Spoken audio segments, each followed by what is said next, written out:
साथ वर्षा शर्मा। बड़ी खबर से शुरुआत बुलेटिन की। पाकिस्तान के कराची में आतंकी हमला हुआ है। स्टॉक एक्सचेंज में यह हमला सुबह किया गया। आतंकियों की ओर से 4 आतंकी वहां पर दाखिल हुए थे। जो इमारत का गेट था वहां पर हैंड ग्रेनेड फेंका गया और उसके बाद वहां पर घुसने की कोशिश स्टॉक एक्सचेंज के अंदर की गई। जो मुठभेड़ हुई है इसमें चारों आतंकी ढेर कर दिए गए हैं।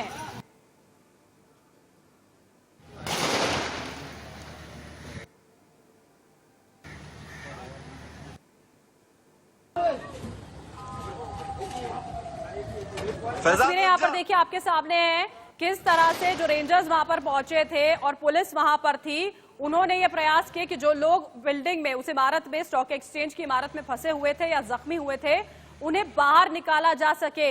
घायलों को यहां पर अस्पताल में ले जाया गया है, लेकिन 5 लोगों की जान भी इसमें चली गई है। और जो पाकिस्तानी मीडिया के हवाले से तमाम खबरें आ रही हैं, इस आंकड़े में इजाफा आगे हो सकता है। तस्वीरें यहां पर आपके सामने हैं, किस तरह से पूरी इमारत को यहां पर घेरा गया था। 4 आतंकियों ने यहां पर स्टॉक एक्सचेंज की इमारत में घुसने की कोशिश की। सुबह के वक्त जब कामकाज यहां पर शुरू हुआ, उसी के ठीक बाद वर्दी पहनकर, पुलिस की वर्दी पहनकर इमारत में घुसने की कोशिश इन आतंकियों की ओर से की गई थी। बड़ी खबर इस वक्त की हम आपको बता रहे हैं। बलोच लिबरेशन आर्मी ने इस पूरे आतंकी हमले का यहां पर जिम्मा लिया है। इस वक्त मैं पाकिस्तान स्टॉक एक्सचेंज के बाहर मौजूद हूं, जहां पर ये अब से कुछ देर पहले एक वाकया पेश आया जिसमें 4 दहशतगर्दों ने पाकिस्तान स्टॉक एक्सचेंज पर हमला किया है। दहशतगर्द मुसल्लह थे, इनके हाथों में दस्ती बम थे, जबकि राइफलें हाथों में उठाई हुई थी। बैग्स थे जो असले से भरे हुए थे। पूरी तैयारी के साथ ये दहशतगर्द यहाँ पर आए थे। ताहम 2 दहशतगर्द जो है वो कराची पाकिस्तान स्टॉक एक्सचेंज के दरवाजे पर ही मारे गए हैं। पाक रेंजर्स और पुलिस की भारी नफरी इस वक्त यहाँ पर मौजूद है। 2 दहशतगर्दों के अंदर होने की अभी भी इतलात है। इस पूरे वाक़े में तकरीबन 2 अफराद जाँ बहक, जबकि 5 अफराद जख्मी हुए हैं, जिन्हें अब तक मुख्तलिफ अस्पतालों में मुंतकिल किया गया है। यहाँ पर अब भी पुलिस और रेंजर्स की भारी नफरी मौजूद है जो मजीद 2 दहशतगर्दों को तलाश कर रही है। इमदादी कार्रवाइयों के लिए ईदी के रजाकार भी यहाँ पर मौजूद हैं, जिन्होंने यहाँ से जख्मियों को मूव किया है। दहशतगर्दों की अगर बात की जाए तो पैंट शर्ट में मलबूस ये दहशतगर्द हैं। मुसल्ला होकर पूरी तैयारी के साथ आए थे। जॉगर्स पहने हुए थे, हाथों में क्लाशनकोफ पकड़ी हुई है, और जबकि भारी असला जो है के साथ बैग्स में मौजूद था। कोई बड़ी कार्रवाई जहन में सोचकर ये लोग दाखिल हुए थे पाकिस्तान स्टॉक एक्सचेंज में। ताहम यहाँ पर मौजूद जो सिक्योरिटी एहलकार थे, उन्होंने बहादुराना तौर पर कार्रवाई करते हुए 2 दहशतगर्दों को मरकजी दरवाजे पर ही मार गिराया, जबकि 2 दहशतगर्द अभी बताया जा रहा है कि वो अंदर मौजूद हैं। ये कुछ ही देर पहले का है ये वीडियो, जब 2, जिस तरह बताया, 2 आतंकियों को गेट पर ही मार गिराया गया था और 2 अंदर दाखिल होने में यहाँ पर कामयाब हो पाए थे। हमारे साथ रक्षा विशेषज्ञ जुड़ चुके हैं, उनका हम रुख करेंगे। प्रफुल्ल बख्शी साहब हमारे साथ जुड़े हैं, जेके परिहार साहब लगातार हमारे साथ बने हुए हैं। प्रफुल्ल बख्शी सर, ये जो हमला कराची में हुआ है, कैसे आप इसको देख रहे हैं? कराची के स्टॉक एक्सचेंज को निशाना बनाया जाना यहाँ पर क्या संकेत करता है?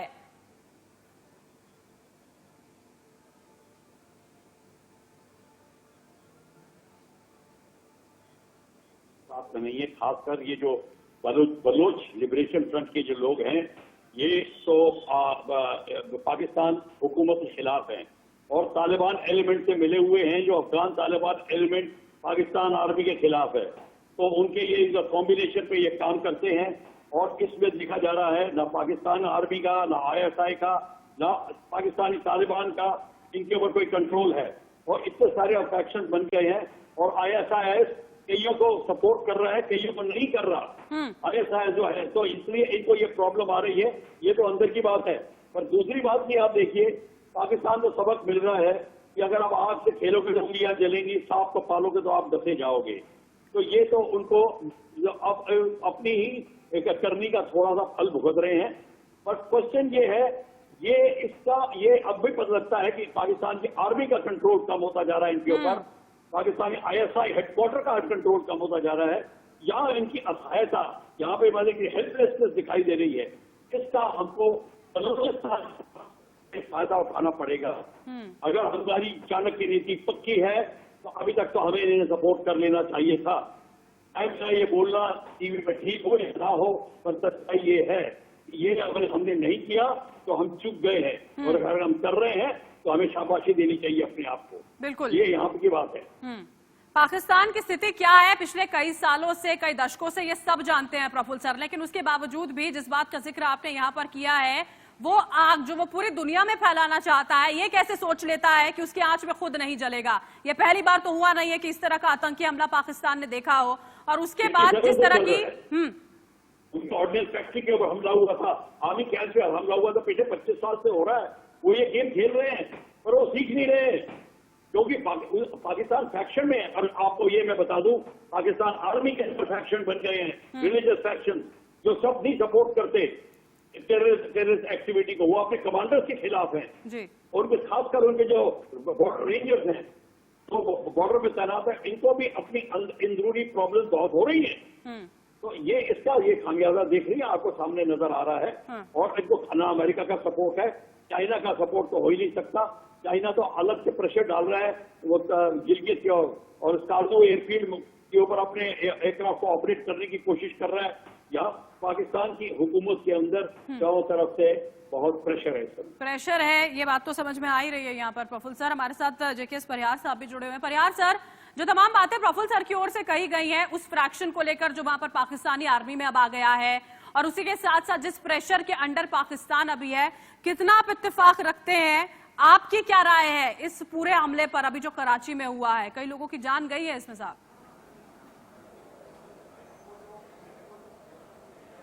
सबसे पहले तो मैं इस आतंकवादी हमले में जो पाकिस्तानी नागरिक मृत हुए हैं, शिकार हुए हैं, उनके प्रति, उनके परिवार के प्रति मैं श्रद्धांजलि देता हूं।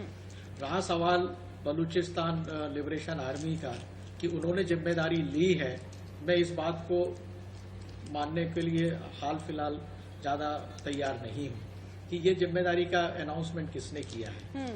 आज की डेट में जब बाजवा साहब का टेन्योर बढ़ गया है और इमरान खान 2023 तक ये लोग रहेंगे, टग ऑफ वॉर चलता रहता है। पाकिस्तान आर्मी, आईएसआई अपने ही कामों में फंसी हुई है। अब वो डाइवर्शन टैक्टिक्स जो चल रही हैं कि उनकी इकोनॉमी प्रॉब्लम हो रही है, कोरोना नहीं संभल रहा है, आर्मी और इनके लड़ाइयां चल रही हैं, तो ध्यान बटाने के लिए ये भी हो सकता है कि इन्हीं लोगों ने जो है आईएसआई ने कोई प्लांट करके ये एक्टिविटी की हो। ये मेरा पहला शक उस पर इसी तरफ जाएगा। रहा सवाल ये कि बलूचिस्तान की जनता के साथ में बहुत ही ज्यादा बुरा हुआ है, इतने सालों से उनका शोषण हो रहा है, और जब से ये ब्रिक रोड चाइना का जो बन रहा है और जो ये पोर्ट बना है, उसके बाद में पाकिस्तान ने एक स्पेशल डिवीजन बलूचिस्तान में लगाया है, और इस आर्मी डिवीजन ने वहां पर बहुत ही ज्यादा नरसंहार किया हुआ है। जीनोसाइड की एक्टिविटीज बलूचिस्तान और पाकिस्तान में चल रही है। तो इन सबको हटाने के लिए ये करते हैं। एक बात मैं आपको साफ कहूंगा, अगर आप सांप को पालेंगे, सांप जो है वो दूसरे को काटने के पहले आपको काटेगा। आईएसआई और आर्मी ने जो दहशतगर्दी फैलाई है दुनिया भर में, तो ये उनकी ही हरकतें होती हैं जिसकी वजह से इतना सब ये हो। और वही तो बात है ना परिहार सर, वही समस्या है कि इतना कुछ होने के बावजूद भी, इतना कुछ करने के बावजूद, इतना कुछ फेस करने के बावजूद भी पाकिस्तान बाज नहीं आता है। इस तरह की तस्वीरें देखकर किसको खुशी मिलती है? किसी को नहीं मिलती है, लेकिन नहीं समझता है वो।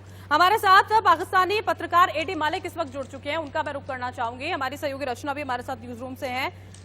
एडी मालिक, ये पहला हमला पाकिस्तान में नहीं है, वो पाकिस्तान जिसकी थू-थू होती है हर बार क्योंकि आतंक को पनाह देता है, लेकिन समझ क्यों नहीं पाता है कि अगर पनाह देना बंद नहीं करेगा तो इस तरह के हमले, इस तरह की चीजें भी बंद नहीं हो पाएंगी। जी मैडम, एक तो मुझे आपके इशू का कोई पता नहीं है कि आप किस इशू पर बात कर रहे हैं, और रही बात कि पाकिस्तान एडी मालिक साहब सुनिए, आपको ये नहीं पता, बड़ी हैरानी की बात है, कराची स्टॉक एक्सचेंज पर सर आतंकी हमला हुआ है, 4 आतंकी ढेर कर दिए गए हैं, 5 लोगों की जान चली गई है, 11 लोग जख्मी हुए हैं। उसके बाद ये चर्चा यहाँ पर जारी है जिस पर मैं आपसे बातचीत कर रही हूँ कि आखिर इस तरह के हमले जो पाकिस्तान में पिछले कई लंबे वक्त से देखने को मिल रहे हैं, उसकी जिम्मेदारी पाकिस्तान लेना तो दूर की बात, स्थिति को नियंत्रण में करना उसके लिए आखिर इतना परेशानी भरा क्यों हो गया है? क्यों उसके लिए मुमकिन नहीं है कि वो आतंक को पनाह देना बंद कर दे? मैडम, आप जो बात कर रही है ना कि पाकिस्तान में हमले, चले संपर्क यहाँ पर नहीं हो पा रहा है, पाकिस्तानी पत्रकार हैं, उनको शायद जानकारी नहीं है कि कराची में यहाँ पर हो क्या रहा है। हमारे साथ रचना भी लगातार बनी हुई है। रचना, किसी तरह की कोई अपडेट जो आप तक पहुंच पा रही है, हम तक पहुंचाना चाहेंगी?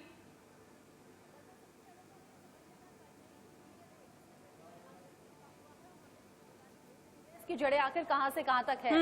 साल 2000 से इसे पहचान मिलनी शुरू हो गई, चर्चाएं शुरू हो गई और साल 2000 से लेकर अब तक पाकिस्तान पर कई बार हमले कर चुका है। वो बलूचिस्तान जिसमें लगातार विरोध की तस्वीरें आती रहती हैं, विरोध प्रदर्शन आए दिन होते रहते हैं।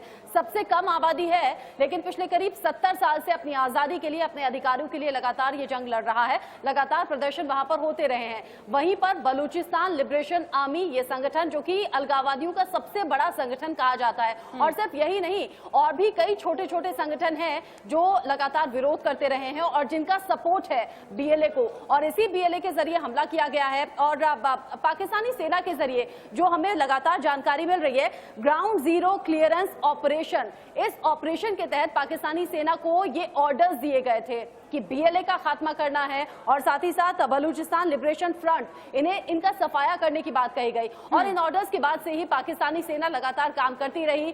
कई इनके ठिकानों को नेस्तनाबूद कर दिया गया, कई आतंकवादियों को मार गिराया गया। हो सकता है कि उसकी बौखलाहट और उसी के चिढ़ में बीएलए की तरफ से यह हमला हुआ हो। हालांकि आधिकारिक पुष्टि अभी किसी भी तरह की नहीं है, लेकिन साल 2000 से लेकर अब 2020 तक लगातार विरोध प्रदर्शन भी होते रहे हैं। लगातार पाकिस्तान को नुकसान पहुंचाने की कोशिश भी बीएलए के जरिए अलग अलग वक्त पर हुई है। और सबसे बड़ी वजह यह है कि बीएलए अकेला नहीं है, बलूचिस्तान लिबरेशन आर्मी के साथ वहां के कई छोटे छोटे और बड़े संगठन हैं, कई बड़े अलगाववादी नेताओं का सपोर्ट है बीएलए को। और इसीलिए पाकिस्तान में कराची पर हमला हुआ, जो कि पाकिस्तान का दिल कहा जाता है, जिंदा दिली का शहर है, और कराची को नुकसान पहुंचाना मतलब सीधा सीधा है इमरान खान को चैलेंज देना। इमरान खान जो कि कोरोना काल में पहले ही कमजोर लीडर के तौर पर पूरे विश्व के साथ सामने आ चुके हैं। पूरे विश्व में कोरोना काल को लेकर थू पाकिस्तान के हुक्मरानों की हो रही है, और ऐसे में एक और फजीयत का सामना इमरान वही को करना पाकिस्तान है पड़ेगा। जो बार बार फिर यहाँ पर आगे बढ़कर भारत को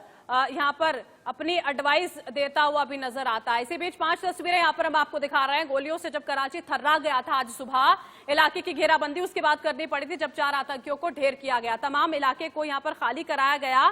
उसके बाद कराची में जो आतंकी हमला हुआ है उस पर ये जो तमाम कवरेज है वो हम आपको दिखा रहे हैं। 5 से ज्यादा लोगों की जान चली गई है, कई लोग जख्मी बताए जा रहे हैं इसमें।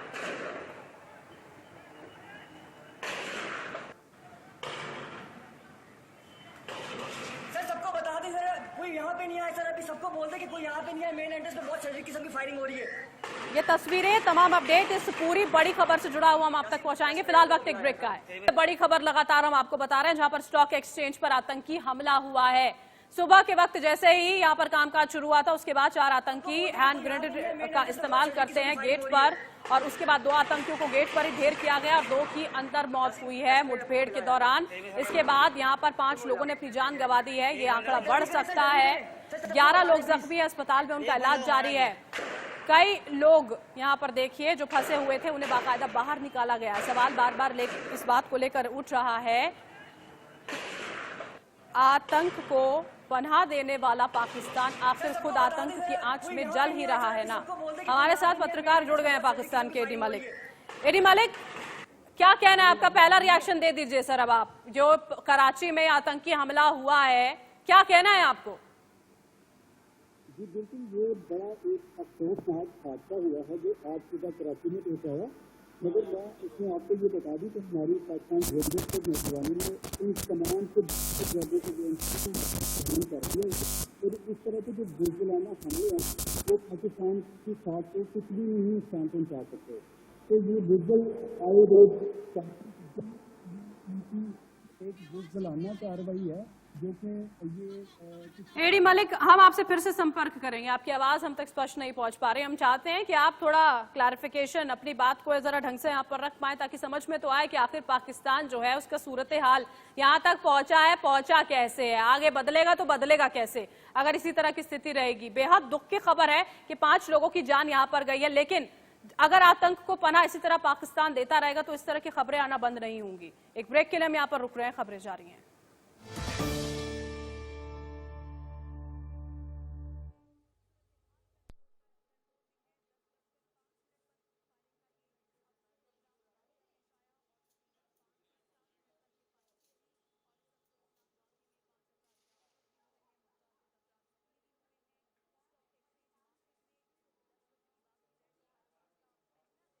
पाकिस्तान के कराची में हुए आतंकी हमले के बाद लगातार सवाल उठ रहे हैं कि आखिर आतंक को पनाह देने वाला पाकिस्तान इस पूरे के पूरे हमले को कहां से जस्टिफाई करने वाला है। 5 तस्वीरें यहां पर हम आपको दिखा रहे हैं। सुबह जब आतंकी हमला वहां पर कराची स्टॉक एक्सचेंज पर हुआ तो किस तरह की स्थिति बनी हुई थी, गोलीबारी लगातार हो रही थी, मुठभेड़ हुई जिसमें 4 आतंकी जो है वो ढेर कर दिए गए। 5 से ज्यादा लोगों की जान चली गई है, 11 लोग जख्मी हुए हैं। राहत की बात है जो अंदर लोग इमारत में फंसे थे उनको बाहर निकाल लिया गया, नहीं तो यह आंकड़ा आप समझिए जरा कि कितना और ज्यादा हो सकता था। इस पूरी खबर पर एक अपडेट जो है वो लगातार हम आप तक पहुंचा रहे हैं। फिलहाल एक छोटे से ब्रेक के लिए हम यहाँ पर रुक रहे हैं।